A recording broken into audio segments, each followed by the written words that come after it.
When I met Jesus, I was really just at a point where I was desperate for an answer. Why am I on this earth? Am I really supposed to be doing what I'm doing? And when I met him, I finally found that answer. My whole life got flipped 180. So I was never raised in a religious household. I never heard the gospel. I never knew anything about most religions. Growing up, I was always the very quiet kid that would always really get picked on. And this kind of was always a thing all the way through high school. If every friend group I was in, I would always be the guy that gets made fun of. And the people I weren't friends with, they would bully me every day at school. So this really put me in a state of mind where I had like some on and off depression. And I was very just like confused, like what is life all about? I shouldn't be feeling like this. Everyone around me is so happy, but I'm very upset. Coming out of high school, I got started making music. I found this app that I could make beats on, and I was listening to a lot of rap at the time, so it interested me a lot. So eventually, about 2020, when the pandemic hit, I really started taking that very seriously, and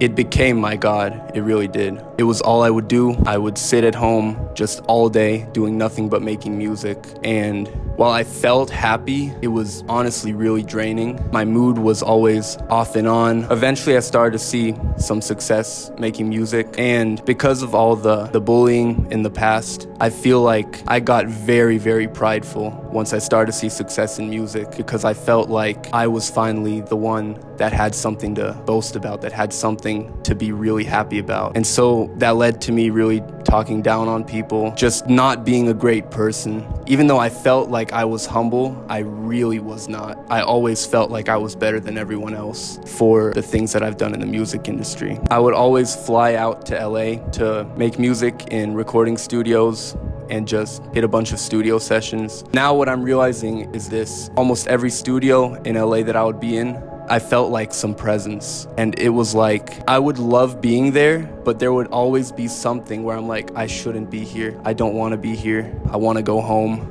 and just make music at home. I never knew what that was. I never knew why that is, but eventually I realized that it's a demonic presence in those studios. About mid-2023 is when I believe the Lord started really speaking to me and drawing me in. I would always get on calls with my friends that I made in the music industry, and one of those friends was Anthony, who goes to this church as well. And there was a point where he just joined the call once, and all he was talking about was God. I was very, very confused, because the person I talked to 2 days ago, like, it felt like a completely different person. And I remember I kind of got a little convicted. I was like, dang, bro, maybe I should live more holy. Maybe I shouldn't be cussing all the time. But I kind of put it to the side. I put that feeling to the side for a while. So I kept on going in the music industry. But I started seeing more things and realizing more things about the industry that I was in, about how it affects people, all the stuff it promotes, and how it really just promotes sin and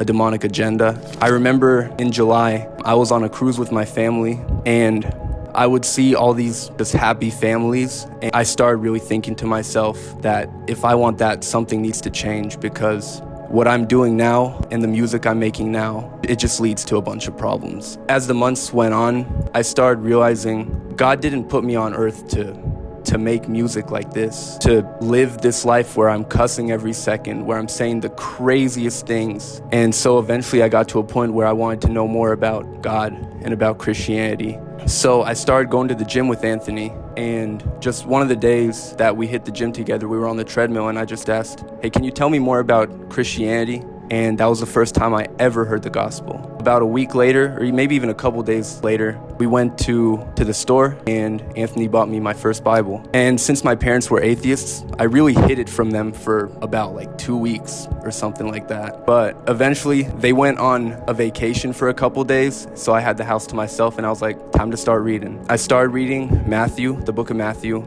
chapters Matthew 5 through 8. Just every word jumped out at me. And I remember I started to cry. It was just this feeling that everything I feel in my heart is written down right here. I just got hit by the Holy Spirit. From then on, my life changed. I was always just seeking God more, and I just wanted to learn more and more about Him. Eventually, I was still hiding the Bible from my parents, but eventually I told them. At first, they were very confused, and they might still be confused, honestly, but I feel like they're starting to see the result of the Holy Spirit in me and in my actions and to the way I treat them and to the way I treat others. Around mid-November, I decided to start going to church. I started going to City on a Hill because it was Anthony's church and it was the one he went to. So I started going, felt the Lord's presence there immediately. From then on, all I can think about is Jesus now. If you would have told me this a year ago, I would have laughed, honestly, because never in my life would I have thought that I would be so on fire for Jesus Christ as I am now. Yeah, that's my testimony. I'm telling you, if he can change me and Anthony and everyone who has had an encounter with him, he can change you too.